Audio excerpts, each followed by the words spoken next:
10th ICSE and going to appear in your boards this year, then this video shall be very important for you people, and it's going to be very much helpful for you all, because in this segment we are going to discuss about certain things which students should remember while writing their board examinations.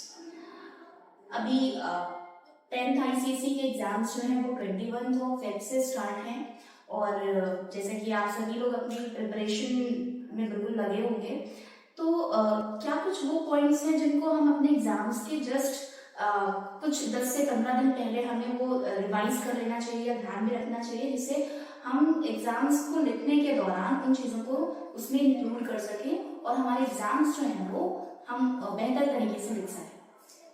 तो सबसे पहली चीज़, if you are going to write our English examination, तो बच्चों को बहुत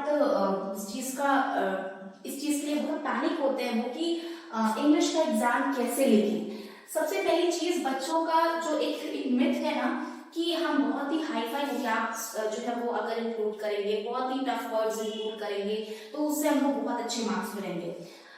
तो मैं आपको बता दूं, ये बिल्कुल ही गलत जो है वो धारणा बच्चे अपने मन में बनाकर रखते हैं। सबसे पहली चीज, you don't have to flaunt, you do not have to flaunt your vocabulary, ठीक है? Do not have to flaunt your vocab, ठीक है? आपको सिंपल लैंग्वेज यूज करनी है, सिंपल वर्ड्स यूज करने हैं, ठीक है? क्योंकि जितना टफ वर्ड्स आप यूज करेंगे उतना ही स्पेलिंग मिस्टेक्स होने की चांसेस रहेंगी, और फिर वो आपको गलत उसमें जो है वो ला करके खड़ा कर सकता है। सेकेंड मोस्ट इंपॉर्टेंट थिंग, बच्चे जो है वो कई बार ऐसा होता है कि कॉम्प्रिहेंशन, कॉम्पोजिशन, राइटिंग सेक्शन पर अपना सारा फोकस कर देते हैं और ग्रामर पोर्शन जो होता है इसको नेग्लेक्ट कर देते हैं। तो मैं आपको बता दूं, ग्रामर पोर्शन जो है इसमें भी आपको you have to see all the aspects, ठीक है? ऐसा नहीं है कि बस क्योंकि अभी हमारे पास में एमसीक्यू पैटर्न आ गया है तो बच्चे क्या करते हैं, अपना सारा टाइम जो है वो उसको डिवोट कर देते हैं राइटिंग सेक्शन को, और ग्रामर पोर्शन को वो बस 5-6 मिनट में टिक करके और उसको फिनिश कर देते हैं। मैं आपको क्लियर कर दूं कि ग्रामर के क्वेश्चंस पढ़ते टाइम आप sentence structure, grammar, rules, tenses, आपको सारी चीजें अपनी माइंड में रखनी है।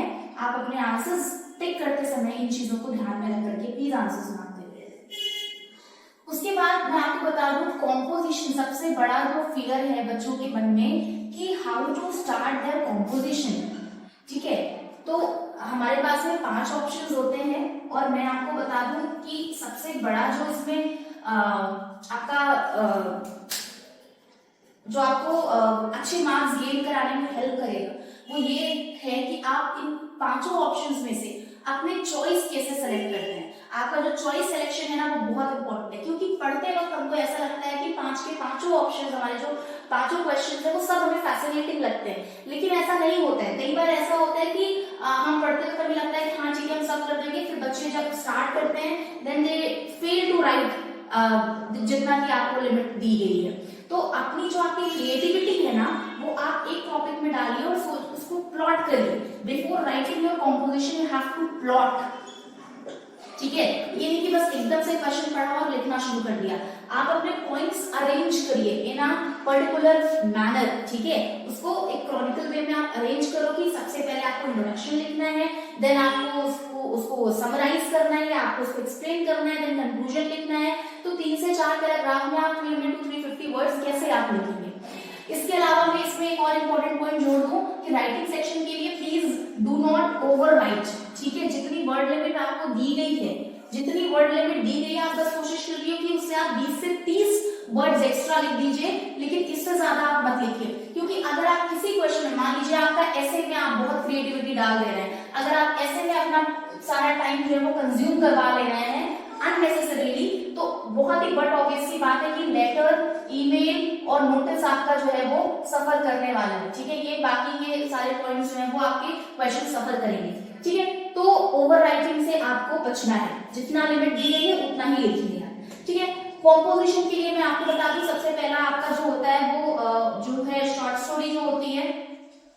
शॉर्ट स्टोरी लिखते समय जिन बच्चों को शॉर्ट स्टोरी अटेम्प्ट करते हैं आपको ध्यान में रखना चाहिए कि आपको ओरिजिनल स्टोरी लिखनी होती है वहां पे, ठीक है। आपको ये नहीं करना है कि आपने कोई पढ़ी हुई स्टोरी जो है वो आप यहाँ पर डाल दें, आपको खुद की स्टोरी क्रिएट करनी है। And while forming your own story you have to include, सबसे पहले तो प्लॉट होना चाहिए स्टोरी का, दूसरा कैरेक्टर्स होने चाहिए स्टोरी में, ठीक है। और बट ऑब्वियस अगर आप स्टोरी लिख रहे हैं तो आपको यहाँ पर डायलॉग्स यूज करने हैं, ठीक है। तो ये जो पार्ट है आपका, ये little bit it becomes creative, ठीक है। तो अगर आप अच्छी अच्छी बुक्स पढ़ते हैं, अगर आपको स्टोरी क्रिएट करने का आइडिया है, तभी इस क्वेश्चन को अटेम्प्ट करिए। अदरवाइज अगर आप ये सोचे कि आप कट कॉपी पेस्ट करके क्वेश्चन अटेम्प्ट कर लेंगे and you are going to score very good, तो that is not possible. Second आता है आपका जो नैरेटिव, अक्सर आपके स्कूल में भी आपके टीचर्स जो है वो नैरेटिव और डिस्क्रिप्टिव, इसमें दोनों में ये लिखने के लिए आपको सजेस्ट करते होंगे शायद, ठीक है। और मेरे हिसाब से ये दोनों जो हैं ये मुझे भी अच्छे लगते हैं, ठीक है। मतलब स्कोरिंग भी है और बच्चे इसमें अच्छा खासा लिख करके भी आते हैं। और नैरेटिव में क्या होता है कि you right from the point of view of narrator, ठीक है। आप नैरेटर बन करके इसमें किसी भी चीज को, किसी भी सीन को, किसी भी इवेंट को जो है वो नरेट करते हैं। और नैरेटिव से भी ज्यादा सही होता है डिस्क्रिप्टिव, क्योंकि इसमें आप अपने थॉट्स और आइडियाज को बहुत अच्छी तरीके से यूनाइट करके और डिस्क्राइब कर सकते हैं, ठीक है। इसमें आपको आपके टीचर्स ने भी हो सकता है बताया हो, इसमें जो सबसे इंपॉर्टेंट है वो क्या है कि आपको 5 सेंसेस इंक्लूड करने हैं। और अगर 5 नहीं हो पा रहा है तो एटलीस्ट आपको 3 सेंसेस तो आप इंक्लूड करो ही करो, ठीक है। 3 सेंसेस आपको जरूर इंक्लूड करना है। 3 सेंसेस में आपका क्या आएगा, साइट, ठीक है, आपने क्या देखा, ठीक है। नेक्स्ट स्मेल, आपने क्या स्मेल किया। Next what you have heard, आपने क्या सुना। उसके बाद आता है आपका कि आपने क्या टेस्ट किया, ठीक है। नेक्स्ट आपने क्या फील किया, ठीक है। तो ये पांचों सेंसेस का आपको इसमें यूज करना है, ठीक है। डिस्क्रिप्टिव वाला जो आपका ऐसे है वो आप इसको यूज करके और तब लिखेंगे। इसके बाद आता है आपका आर्गुमेंटेटिव, ठीक है। ये भी बहुत अच्छा है, स्कोरिंग है, लेकिन आर्गुमेंटेटिव ऐसे लिखने के बाद में लिखते वक्त आपको क्या चीज ध्यान में देनी है, आपको यहाँ पर ये ध्यान देना है कि आपका एक ही पर्सपेक्टिव है। जाहिर सी बात है, when you are going to read any topic, आपको जो भी टॉपिक दिया है तो आप उसमें आपके दोनों पर्सपेक्टिव्स बनते हैं। आपको फॉर वाला भी पर्सपेक्टिव नजर आता है और अगेंस्ट वाला भी दिखता है, लेकिन you have to stick to one only. आप या तो फॉर ही लिख लो या तो आप अगेंस्ट ही लिख लो। अगर बीच वाला लेकर के चलोगे मार्क्स नहीं मिलेंगे, स्ट्रेट अवे मार्क्स डिडक्ट हो जाएंगे, ठीक है। तो सबसे पहले तो अपना पॉइंट ऑफ व्यू में आप क्लियर कर लो कि you are going to write for the statement और अगेंस्ट द स्टेटमेंट, ठीक है। तो आर्गुमेंटेटिव स्टेटमेंट ऐसे का हमें ये क्लियर हो गया। नेक्स्ट इसमें हम क्या कर रहे हैं, हमें देखिए हमें जो ऐसे में मार्क्स मिलते हैं वो पॉइंट्स के ऊपर मिलते हैं, ठीक है। आपने जो भी पैराग्राफ्स लिखे उसमें आपने क्या क्या पॉइंट्स इंक्लूड किए हैं, तो एटलीस्ट मैं आपको बता रही हूँ, आप 6 to 7 पॉइंट्स चाहे फॉर लिख रहे हैं या चाहे अगेंस्ट लिख रहे हैं, और उन पॉइंट्स में आपके एग्जांपल्स होने चाहिए, ठीक है। एग्जांपल्स आप दीजिए। आप पर्टिकुलरली जो भी टॉपिक लिख रहे हैं उसका आप एनालिटिकल अप्रोच लीजिए, ठीक है। डेटा प्रेजेंट करिए, एनालिटिकल अप्रोच लीजिए, ठीक है। एनालिटिकल अप्रोच के साथ में आप डेटा प्रेजेंट करिए, सर्वे वगैरह हुआ है, ठीक है, सर्वेस प्रेजेंट करिए। मींस आपका जो आर्गुमेंटेटिव ऐसे है that should look like real, ठीक है। उसमें आपको कहानी नहीं बतानी है, थोड़ा सा वो फैक्ट्स के ऊपर बेस होता है, ठीक है। तो वो चीजें आप यहाँ पर ध्यान रखिए। और उसका जब आप 6 पॉइंट्स आप लिख रहे हैं लास्ट में, यू हैव टू एनालाइज, ठीक है। एनालाइज करना है आपको सारे पॉइंट्स, एंड देन उसके बाद आपको अपना पॉइंट ऑफ व्यू क्या है, आप क्या फील करते हैं, तो अपना भी आपको कंक्लूजन लास्ट में देना है, ठीक है। क्योंकि without conclusion any composition is useless, ठीक है। आप जो भी कंक्लूजन लिख रहे हैं, कंक्लूजन में आप कोई अगर प्रॉब्लम है तो आप उसका सोल्यूशन दीजिए, आपके हिसाब से क्या होना है, ठीक है। अगर मान लीजिए इसमें डिस्क्रिप्टिव में लिख रहे हैं तो आपको इसमें ध्यान देना है कि सेंसेस के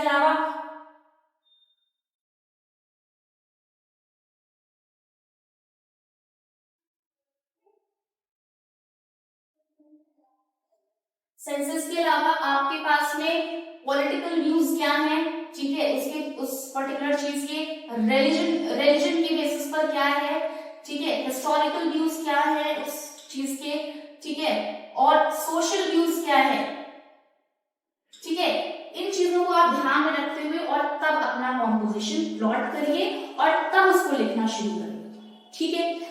ऐसे में क्या होगा, आप कंफ्यूजन से दूर हट जाएंगे, ठीक है। जो बच्चे कंफ्यूज होते हैं, एक टॉपिक उठाया, लिखना शुरू किया, लगा कि अभी हम तो बिल्कुल 4 पन्ने लिख लेंगे, बट क्या होता है बीच में आते आते वे रुक जाते हैं और फिर उनको लगता है चलो अब ये कट करो, नेक्स्ट वाला शुरू करते हैं। तो ऐसा क्या होता है, एग्जामिनर के सामने भी आपका गलत इंप्रेशन पड़ता है, ठीक है। तो वो काम आपको नहीं करना है। Always start your composition from fresh page, ठीक है।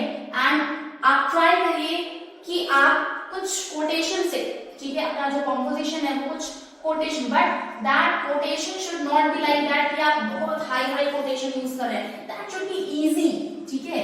ऐसा होना चाहिए कि वो रिलेटेबल हो, इजी हो, समझ में आ जाए, ठीक है, कैची हो, एग्जामिनर जो है वो अगर पढ़ रहा है तो उसको इंटरेस्ट आए आपकी कॉपी में, ठीक है। और मैं आपको एक चीज से बता दूं, अगर आपका कॉम्पोजिशन आपने अच्छा स्कोर किया है ना तो उसका सीधा इफेक्ट जो है वो आपके लेटर और नोटिस ईमेल पर भी पड़ता है। अगर आप कॉम्पोजिशन में अच्छा लिख रहे हैं तो अगर लेटर और ईमेल अगर आपका थोड़ा गड़बड़ भी है तो उसमें भी वो जाकर के एडजस्ट कर लेते हैं, कंसिडर कर लेते हैं, ठीक है। तो इस चीज का आपको ध्यान देना है। Next we are moving towards the format discussion.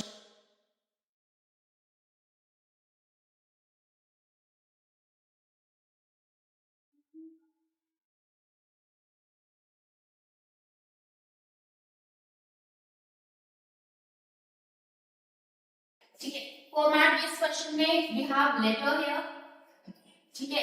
Letter में आपके पास भी you have one formal and one informal. I always suggest my students कि they should go with formal letter, ठीक है। फॉर्मल में क्या होता है, you have a particular printed format, आप उसको फॉलो करिए और 10 नंबर का क्वेश्चन होता है, उसमें आपके जो 2.5 या 3 नंबर होते हैं वो आपके फॉर्मेट में मिल जाते हैं, ठीक है,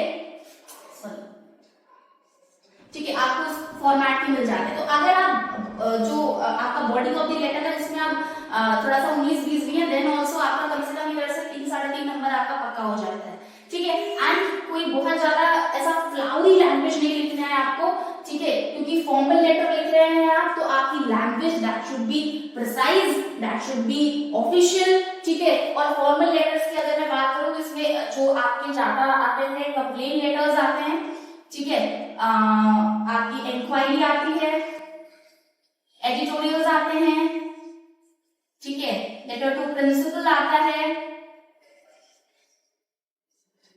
ठीक है। और ज्यादातर जो देखे गए हैं वो कंप्लेंट और एडिटोरियल लेटर्स आईसीएसई में देखे गए हैं, ठीक है। तो इनकी आप प्रैक्टिस कर लीजिए जरूर से जरूर। फॉर्मल लेटर की अगर मैं बात करूं तो सबसे पहले you have to include sender's address,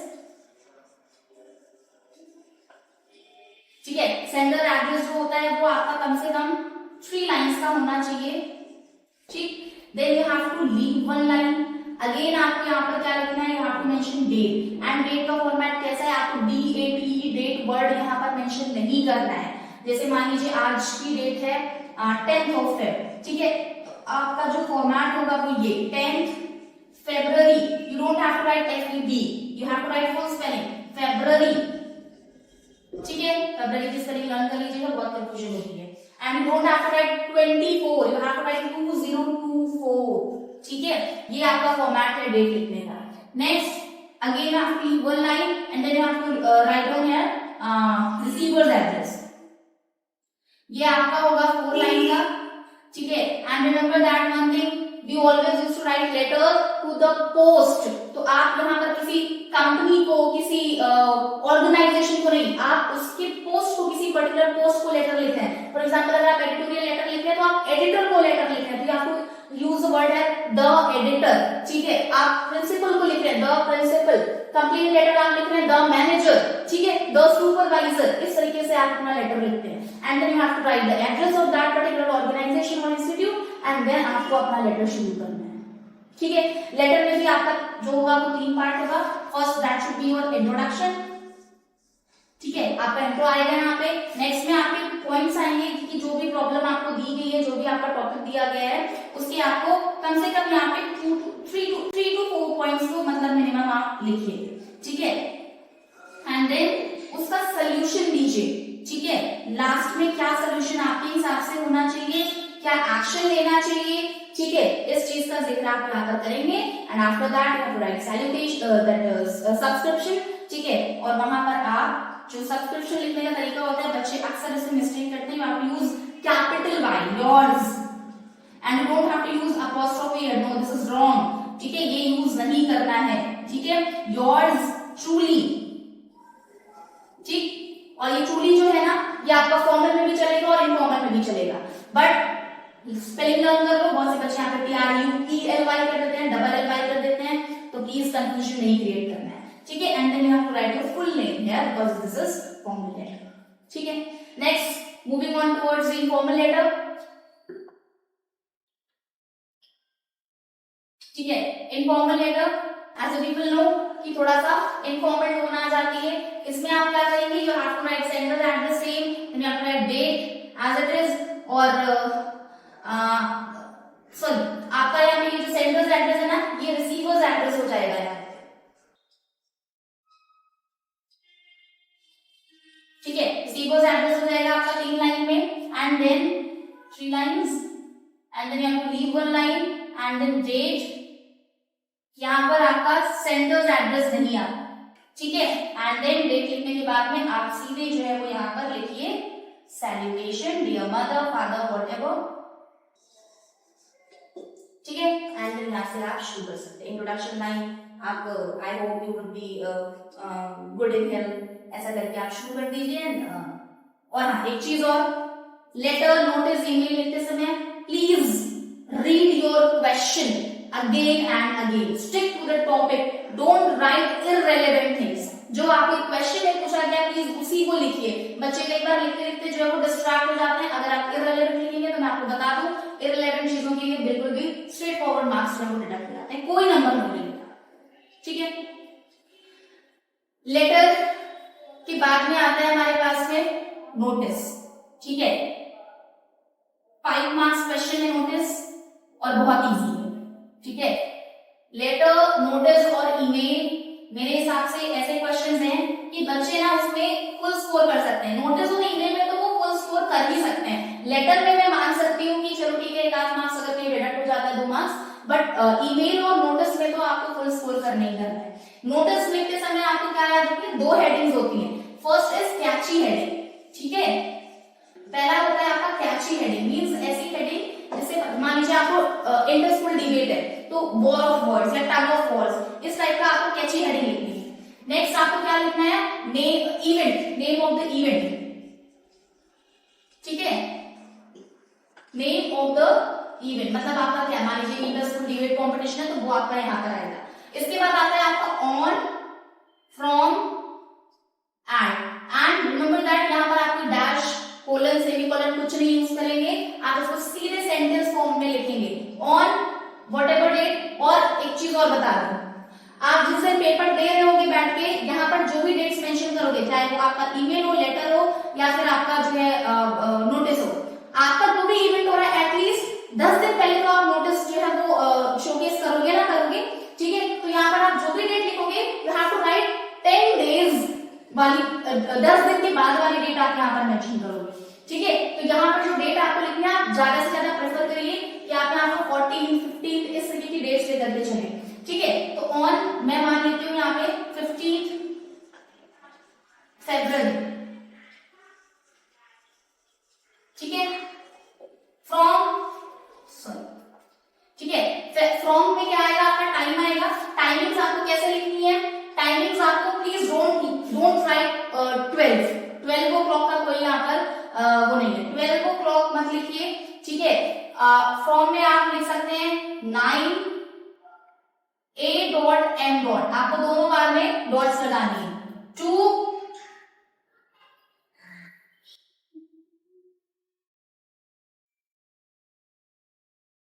9 AM to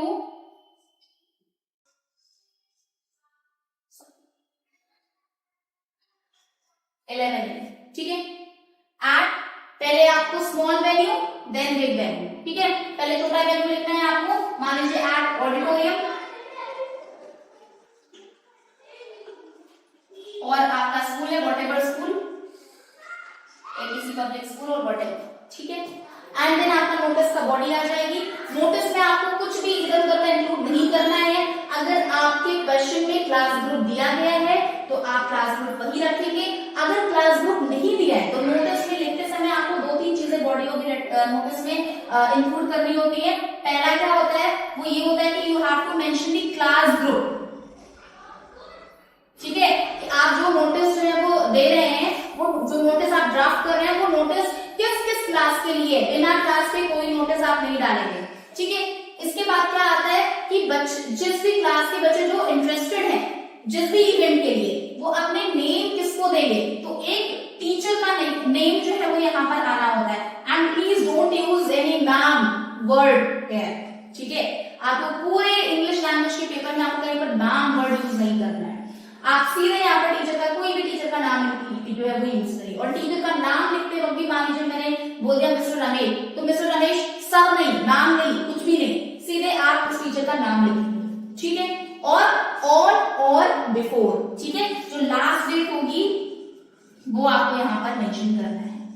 that's it. अगर आप चाहें तो अपने नोटिस को बॉक्स में कर दें, अगर आप नहीं चाह रहे हैं तो मत करें, ठीक है। बट हाँ, अगर आप बॉक्स बना रहे हैं तो box should be in square, ठीक है। रेक्टेंगल और ऐसा कुछ नहीं होना चाहिए, एक पर्टिकुलर स्क्वायर फॉर्म में आपका बॉक्स नोटिस का होना चाहिए, ठीक है। Next, email.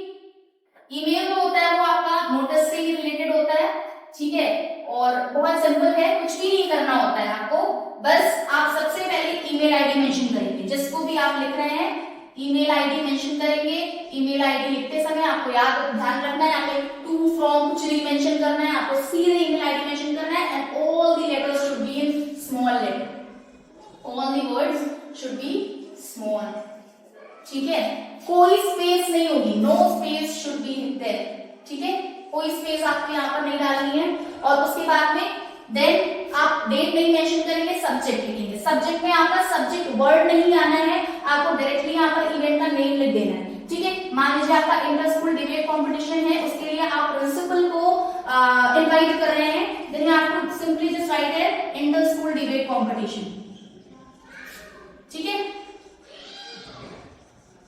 कोई यहाँ पर टू फ्रॉम सब्जेक्ट ऐसा कुछ इंक्लूड नहीं करना है। एंड देन आपको यहाँ पर सैल्यूटेशन लिखना है, डियर सर।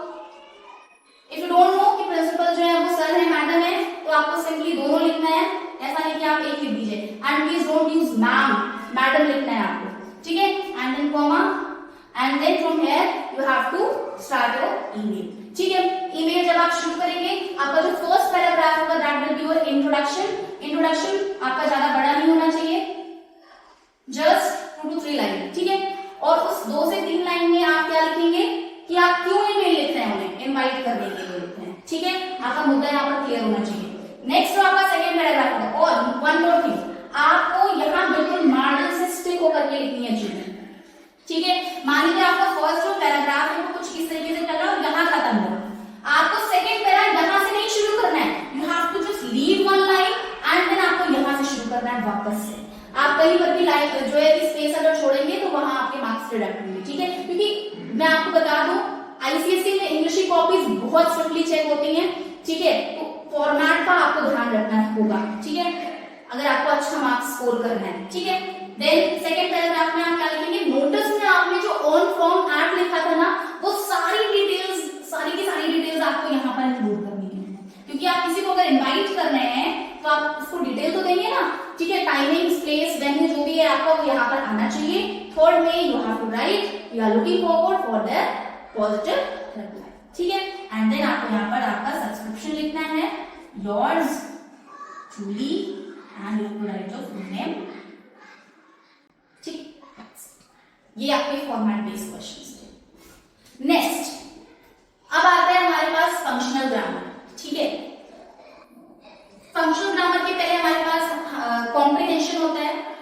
मैं स्टूडेंट्स को ये सजेस्ट करूंगी कि जो 15 मिनट्स आपको पेपर के पहले मिलते हैं, लिखने के पहले, जिसमें आपको ये होता है कि आपको प्रिस्क्रिप्शन दिया होता है कि आप रीडिंग करिए उसमें पेपर, ठीक है।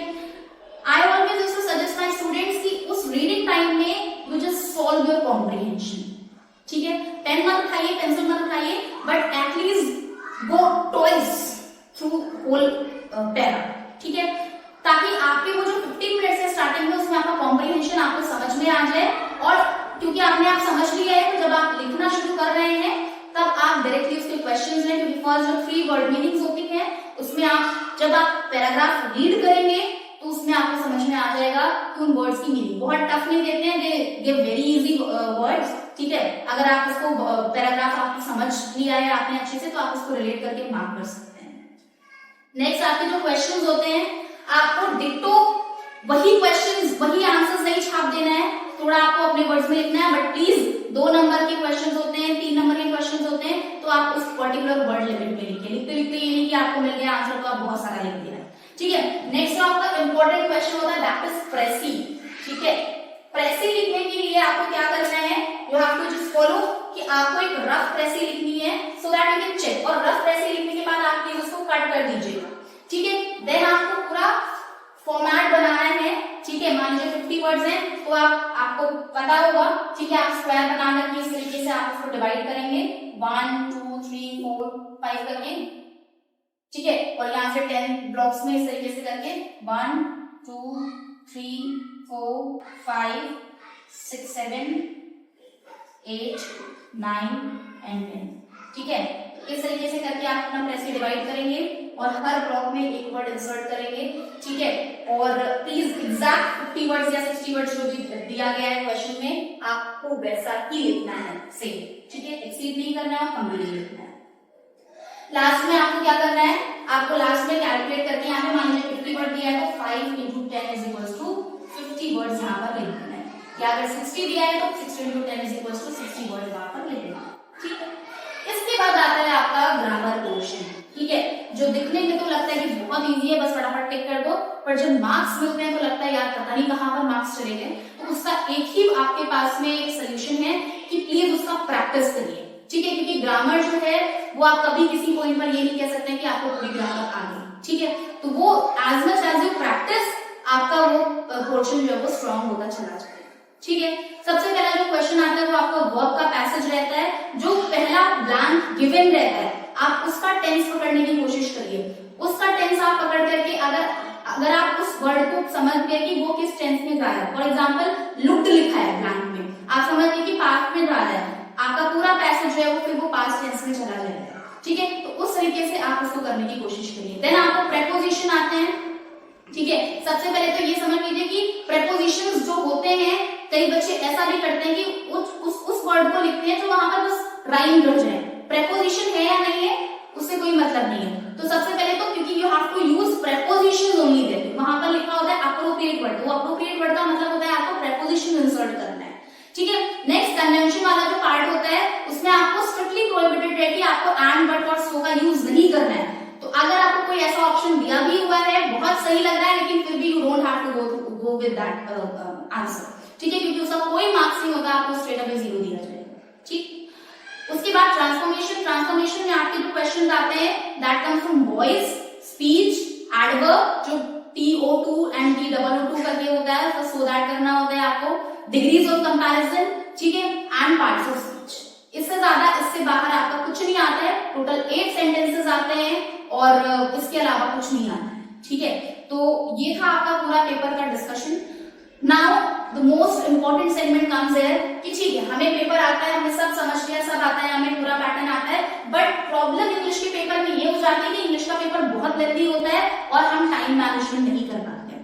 उसके लिए आप अभी इन दिनों में जो भी आप अपना सैंपल पेपर सॉल्व कर रहे हैं, क्वेश्चन पेपर सॉल्व कर रहे हैं, मेरी एडवाइस यही रहेगी कि आप उसको पर्टिकुलर टाइम स्लॉट में डिवाइड करके सॉल्व करें, क्योंकि सिर्फ क्वेश्चन पेपर सॉल्व करने से मतलब नहीं है आपका पेपर उस पर्टिकुलर टाइम में एंड हो रहा है या नहीं, आपको इससे मतलब होना चाहिए, ठीक है, एंड दैट टू करेक्ट, ठीक। आपका जो कॉम्पोजिशन वाला पार्ट है प्लीज उसको 20 मिनट्स में एंड करने की कोशिश करिए, 20 to 25 मिनट्स मैक्सिमम, ठीक है। देन आपका आता है कॉम्प्रिहेंशन में आप ऑलरेडी 15 मिनट्स में आप 10 मिनट्स इसको दीजिए, ठीक है। 10 मिनट में आपने ऑलरेडी अपना कॉम्प्रिहेंशन 2 बार 3 बार रीड कर लिया है, ठीक है। अभी बस आपको आंसर्स लिखना शुरू करना है इसमें, ठीक है। तो मुझे नहीं लगता कि 15 to 20 मिनट से ज्यादा आंसर्स लिखने में आपको वहां पर वक्त लगेगा, ठीक है। उसके बाद आता है आपका फॉर्मेट वाले क्वेश्चन, लेटर, ईमेल, नोटिस, वो आपके 30 मिनट्स में आप इसको एंड करेंगे, ठीक है। यानी पहला जो आपका फर्स्ट आवर खत्म कर दीजिए या फर्स्ट 1 घंटा 20 मिनट में आप अपना पहला सेक्शन जो है वो खत्म कर दीजिए। नेक्स्ट अब आपका आता है ग्रामर वाला पार्ट, ठीक है। तो ग्रामर पार्ट में आपको कुछ बहुत ज्यादा ऐसा प्लॉट नहीं करना है, आपके सामने आंसर्स दिए, you just have to read, आपको अपना लॉजिक यूज करना है, रूल्स यूज करने हैं और आपको आंसर मार्क करना है, ठीक है, और मार्क करके उसको लिखना है। While writing your options, please be very particular कि आप जो भी ऑप्शन लिख रहे हैं, वहां पे जो भी ऑप्शन आप चूज कर रहे हैं उसके आंसर्स लिख रहे हैं, तो आप उस पर ध्यान दीजिए कि ऐसा तो नहीं है कि आप ऑप्शंस जो है वो गड़बड़ सड़बड़ लिख रहे हैं, ठीक है। आप अपने क्वेश्चंस की शक्लिंग कम करिए। मान लीजिए आपका क्वेश्चन 1 है, 4 पार्ट्स हैं, ठीक है, तो उस क्वेश्चन 1 को आप पूरा क्वेश्चन इधर उधर कर सकते हैं, नो मैटर, लेकिन अगर आपके क्वेश्चन 1 में 4 पार्ट्स हैं तो आप कोशिश करिए कि क्वेश्चन 1 के जो चारों पार्ट्स हैं वो एक ही जगह करो। आपको मान लीजिए उस टाइम नहीं आ रहा है तो you just mark it, leave the space, जब आपको टाइम मिलेगा दोबारा याद आएगा तो आप दोबारा वहां पर आकर के लिख दीजिए।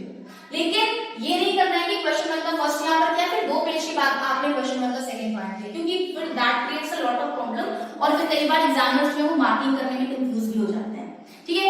सो ये इस तरीके से आप अपना पेपर जो है वो शेड्यूल करिए कि लास्ट में आपको 20 to 25 मिनट्स आपको रिवीजन के लिए मिले एटलीस्ट। और रिवीजन ऐसा नहीं होना चाहिए कि बस पेजेस पलट रहे हैं और हमने देख लिया कि ठीक है कर लिया है हमने। आप रिवीजन करते समय आपको क्या चीज ध्यान देना है कि जितने क्वेश्चंस आपको अटेम्प्ट करने हैं, क्या आपने वो सारे क्वेश्चंस अटेम्प्ट किए हैं, ऐसा तो नहीं कि आपसे कोई क्वेश्चन छूट गया है। तो लास्ट में you should have this much of time while doing revision कि अगर कोई क्वेश्चन छूट गया है तो आप एटलीस्ट उसको दोबारा से लिख सकते हैं, ठीक है। नेक्स्ट आपने जितने भी क्वेश्चंस लिखे हैं आप उसको रीड करिए, आंसर्स में कोई स्पेलिंग मिस्टेक, कीवर्ड्स अंडरलाइन करना है, कॉम्पोजिशन में कुछ अंडरलाइन करना है, कोई थॉट अंडरलाइन करना है, कुछ मार्क करना है, तो आपके पास इतना टाइम होना चाहिए कि आप उसको मार्क कर दो, अंडरलाइन कर दो, ठीक है। कुछ गलत है तो उसको कट करके स्क्रिबलिंग नहीं करनी है। मान लीजिए कुछ गलत हो गया तो उसको इस तरीके से नहीं करना है, जस्ट आपको simple draw the line, cut कर दीजिए बहुत ही नीटली, ठीक है।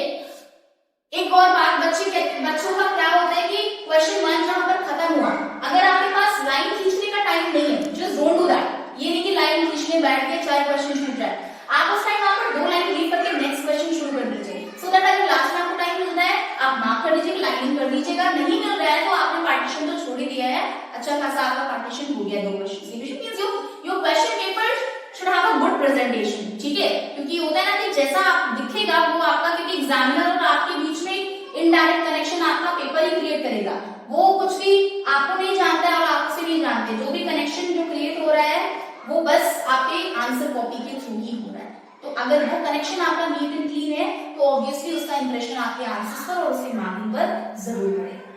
सो with this I hope you all the best. इन चीजों पर आप ध्यान दीजिए और अपने आंसर्स को लिखने में इनकी हेल्प कीजिए। Thank you so much.